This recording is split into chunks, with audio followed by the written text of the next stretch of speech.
Welcome to Cavan News and Views on IrishWebTV.com.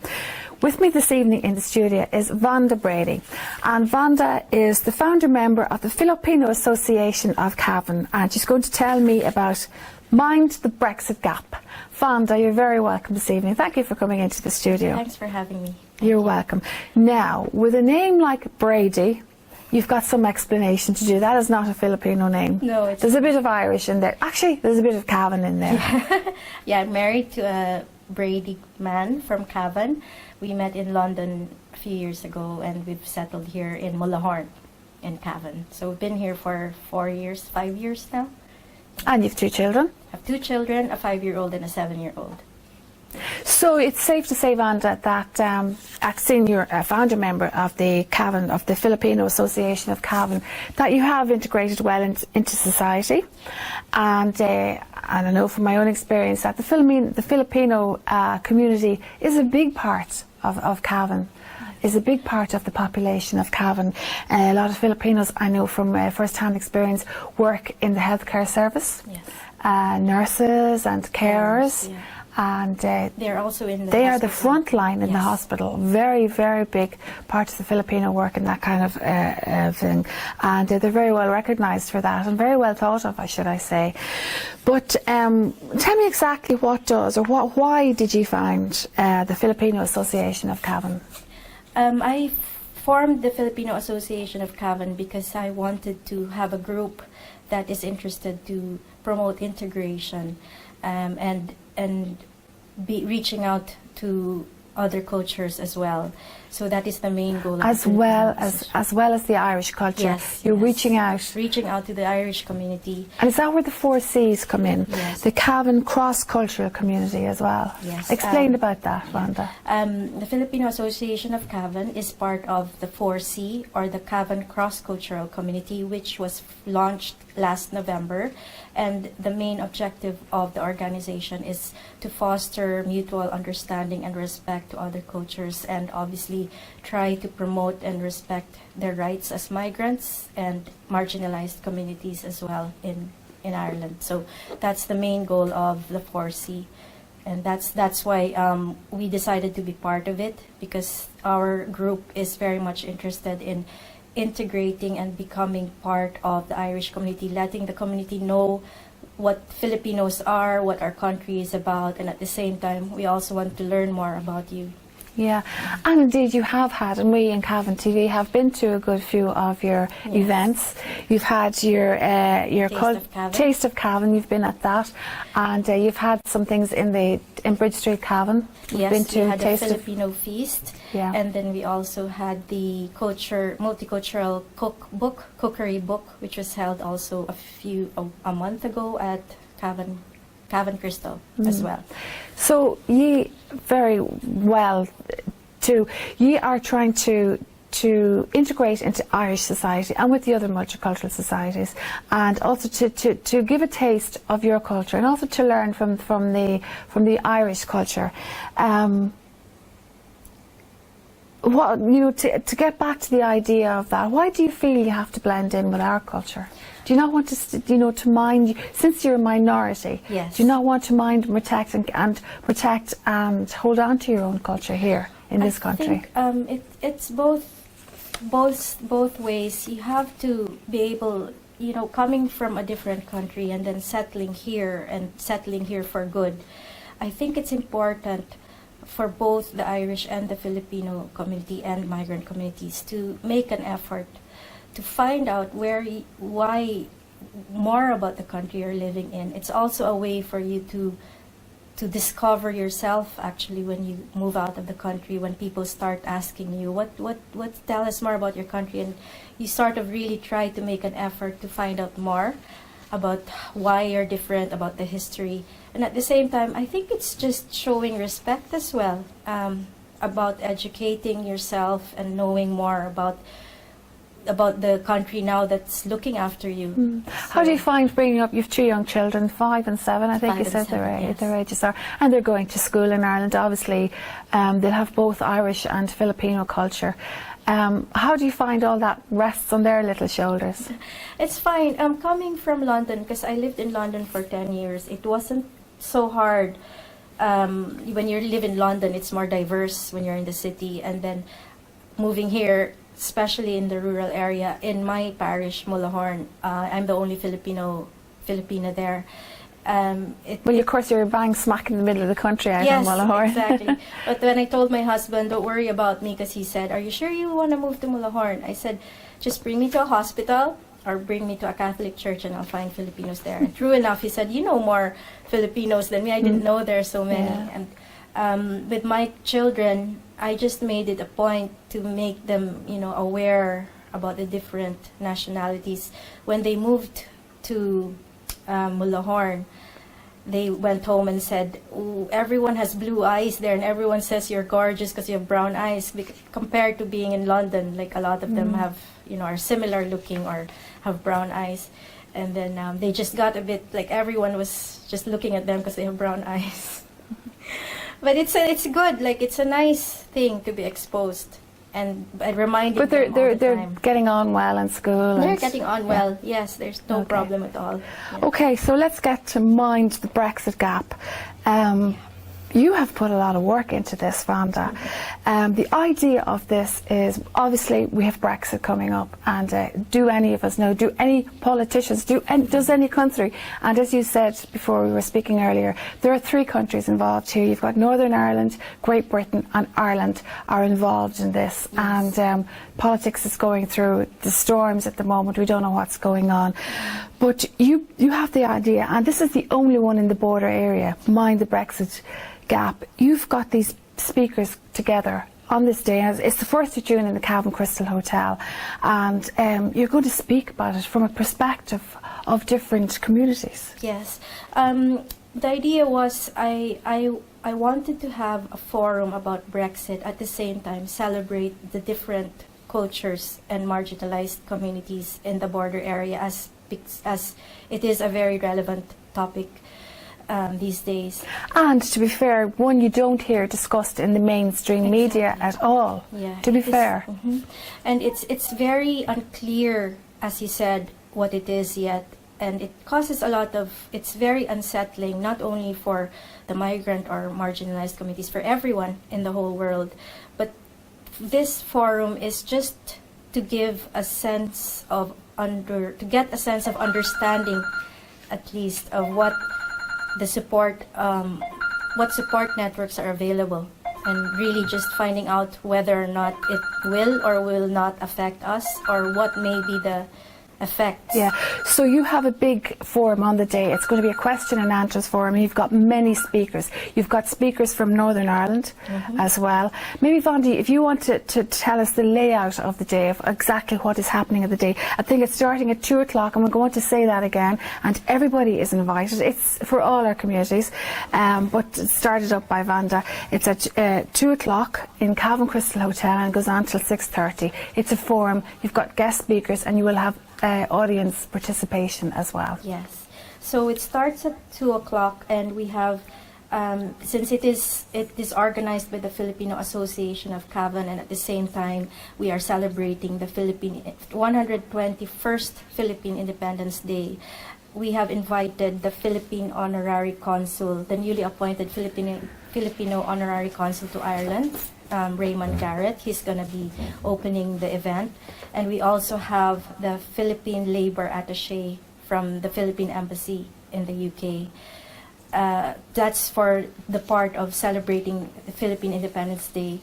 We're going to talk about the Philippines a bit, and we also have some members of the Cavan Cross-Cultural Community showcasing. Yeah, you want to their name some of the people there. You've Yes. got Daniel Downey, I see there, Yes. and Stanley is going to be talking. Yes. This is people who live and work and engage in the Cavan communities. Yes. It will start off with Brexit and my hope for the future. So we have a few speakers just to set the tone of the forum, sharing why they moved to Ireland, what they think of Brexit, and what they're hoping will happen when Brexit happens.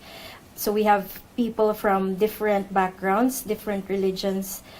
One is going to be from the Couples for Christ, Ireland. It's a religious organization, a Catholic religious organization. He's going to talk for a while. And Stanley will be talking. Stanley will be representing the Migrant Rights Centre Ireland, and will be talking a bit about the rights of migrants.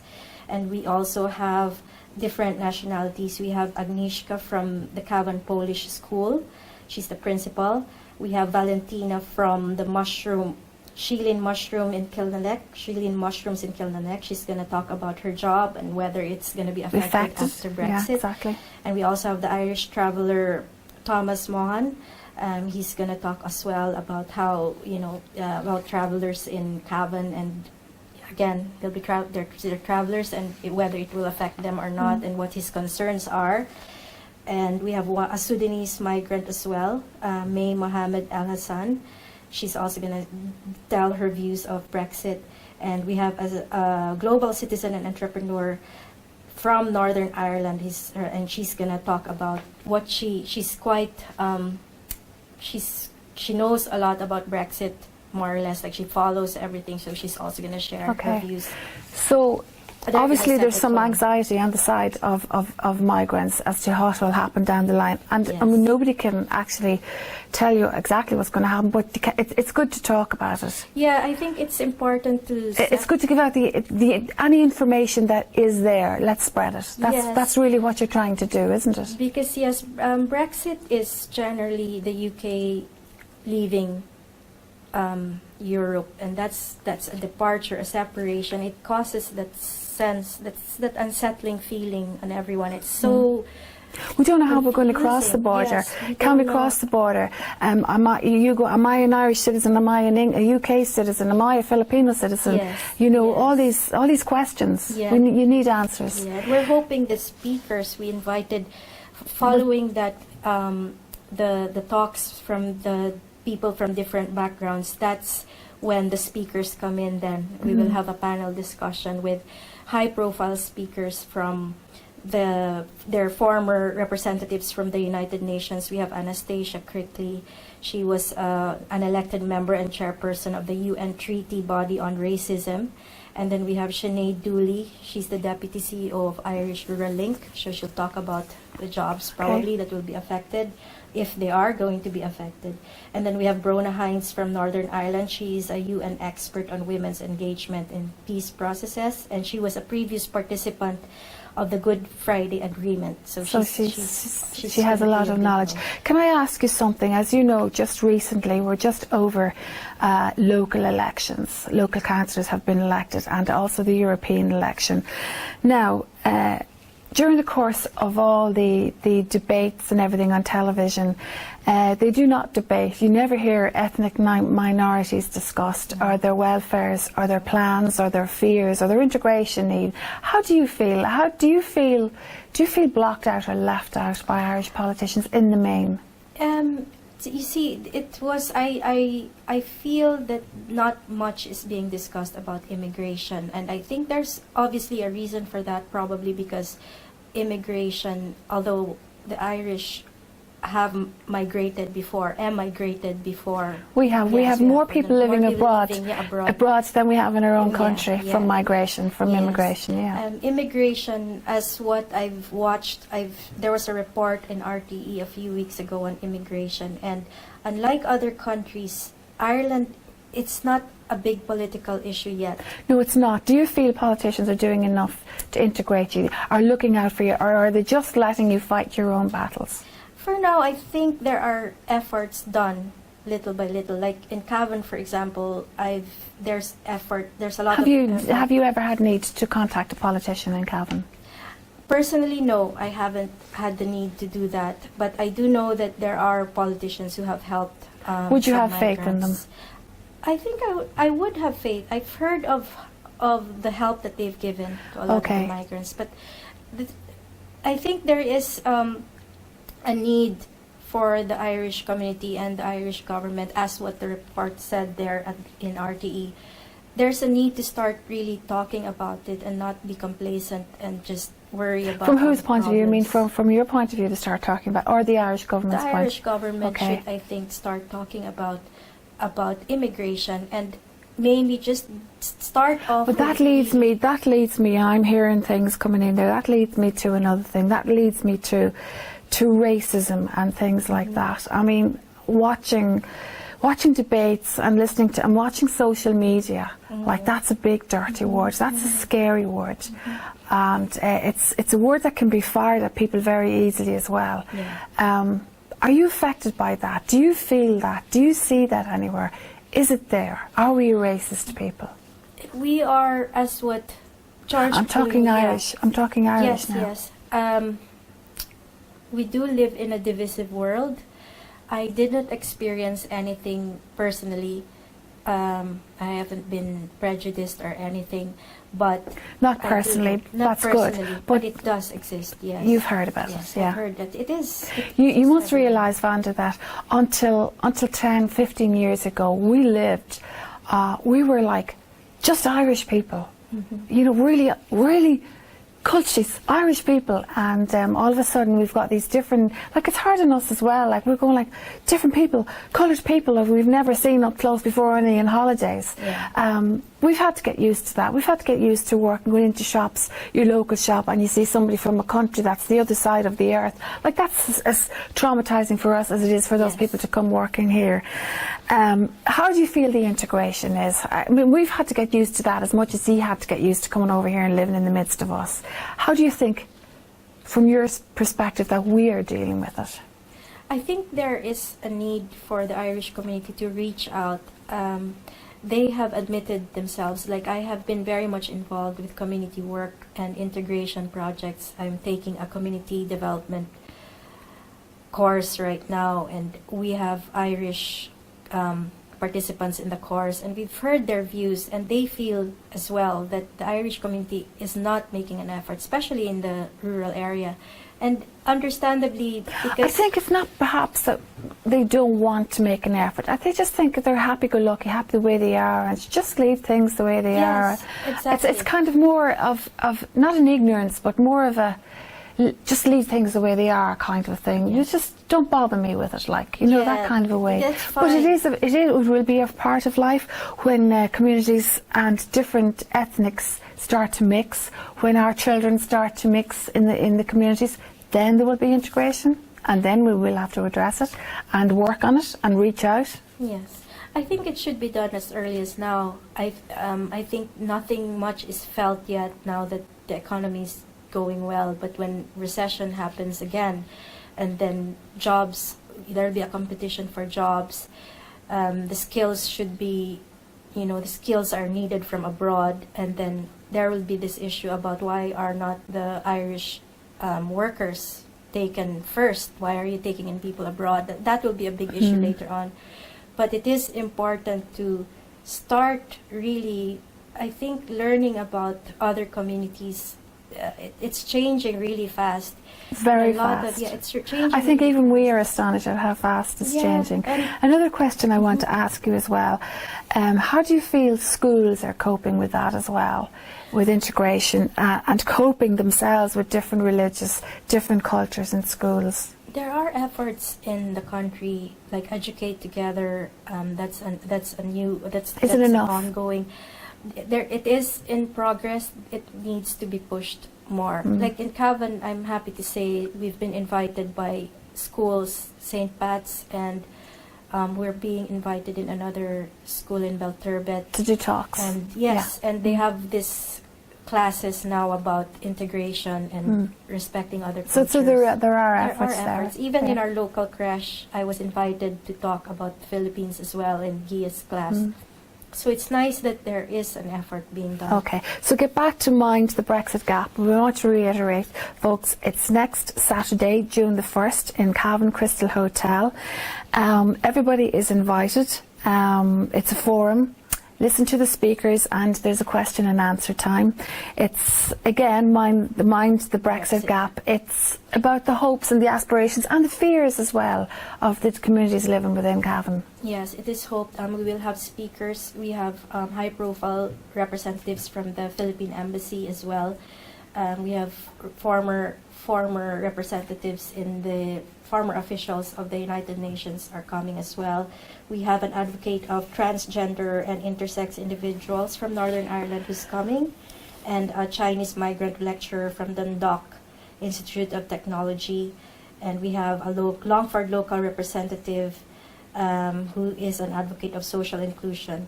And we have Daniel Downey coming as well, and Bridget Boyle, who's a representative and former regional access officer. So we have a representatives from different sectors and different backgrounds coming to talk.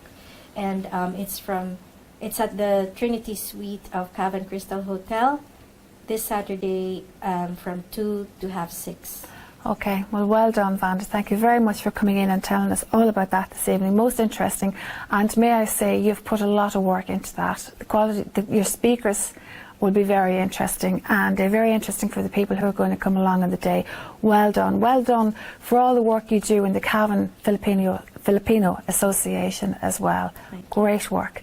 And we'd like to say, on behalf of Cavan people, thank you for the work you're doing, and thank for letting us see some of your culture and accepting our culture. So there you have it, folks, an open invitation to mind the Brexit, and that is in Cavan Crystal Hotel next Saturday, 2 o'clock to 6:30. Thank you for watching myself and Vanda Brady on Cavan TV News and Views.